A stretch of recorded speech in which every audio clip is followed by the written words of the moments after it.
இலக்கிய நேயர்களுக்கு வணக்கம். நம்ம இலக்கிய சீரியலில் இன்னைக்கு என்ன சுவாரஸ்யமாக பார்க்க போகிறோன்னா, தர்மத்தின் வாழ்வுதனை சூதுக்கவும் இறுதியில் தர்மமே வெல்லும். இந்த எஸ்எஸ்கேவும் தக்ஷசினியும் ரொம்ப நல்லாவே வசமாக சிக்க போகிறாங்க வரப்போகிற எபிசோடில்.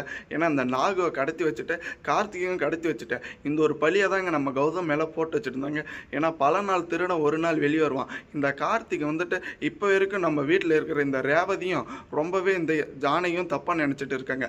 திட்டம் போட்டு என்ன கடத்தி வச்சுட்டு இருக்குங்க. நான் கோர்ட்டில் உண்மையை சொன்னோன்னா உங்களுடைய நிலைமையே மாறிடும் அப்படின்னு. ஆனால் நம்ம நாகு பக்கம் இருக்கிற தருணத்தில் நம்ம ஜானகி அம்மா இருந்துக்கிட்டு வாயை மூடு கார்த்திகை, எது உண்மை எது பொய்ன்னு தெரியாமல் பேசிட்டு இருக்காத.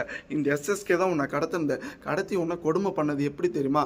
இந்த அஞ்சலி திட்டம் போட்டு அவங்க கூட சேர்ந்துட்டு உன்னை வந்துட்டு கடத்தி வச்சது மட்டும் இல்லாமல் இப்போ உங்கள் அண்ணன் கௌதம் ஜெயிலில் இருக்கான். உங்கள் அண்ணன் தான் உன்னை கடத்திட்டான்னு இந்த எஸ்எஸ்கே பொய் சாட்சி சொல்லி கேஸ் கொடுத்துருக்காங்க. உண்மையிலே பார்த்தேனவா இப்போ வரைக்கும் உண்மைக்காக பாடுபட்டுட்டு இருக்கிறது, உன்னை வந்துட்டு காப்பாற்றணும்னு பாடுபட்டுட்டு இருக்கிறது உங்கள் அண்ணியும் நாங்கள் தான். ஆனால் நீ எந்த ஒரு உண்மையும் தெரியாமல் எதுக்கு இப்படி பண்ணிட்டு இருக்குன்னு எல்லா உண்மையுமே போட்டு உடைக்க போகிறாங்க.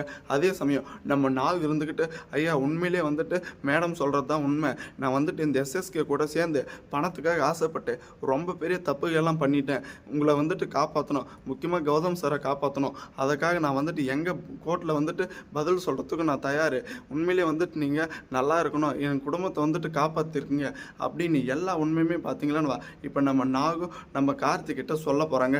அதே சமயம் இப்போ நம்ம கார்த்திக் இருந்துக்கிட்டு என்னை மன்னிச்சிருங்க, இதுக்கு மேலே வந்துட்டு இந்த எஸ்எஸ்க்கு இவ்வளோ பெரிய காரியம் பண்ணியிருக்கானா அவனை வந்துட்டு நான் உண்டில் நாக்க போகிறேன் விடுங்க அப்படின்னு அவ்வளோ கோபத்தில் போனாங்க.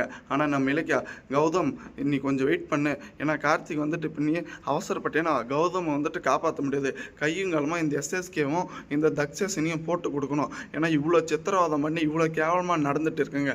அவங்கள வந்துட்டு கோர்ட்டில் ஜட்ஜம்மா முன்னாடி தீர்ப்பு வழங்கி கௌதம் எவ்வளோ கொடுமையை அனுபவிச்சானோ அந்த கொடுமை எல்லாத்தையுமே அந்த எஸ்எஸ்கேவை அனுபவிக்க சொல்லணும். இந்த எஸ்எஸ்கேவோட பேரு புகழ் மரியாதை எல்லாத்தையும் நடுத்தெருவுக்கு இழுத்துட்டோன்னு நம்ம இலக்கிய ஒரு நல்ல திட்டத்தை போட போகிறாங்க. தேங்க்ஸ் ஃபார் வாட்சிங். இலக்கிய நேயர்களுக்கு மறக்காம உங்கள் கருத்துக்களை கமெண்ட் செக்ஷனில் கமெண்ட் பண்ணுங்கள்.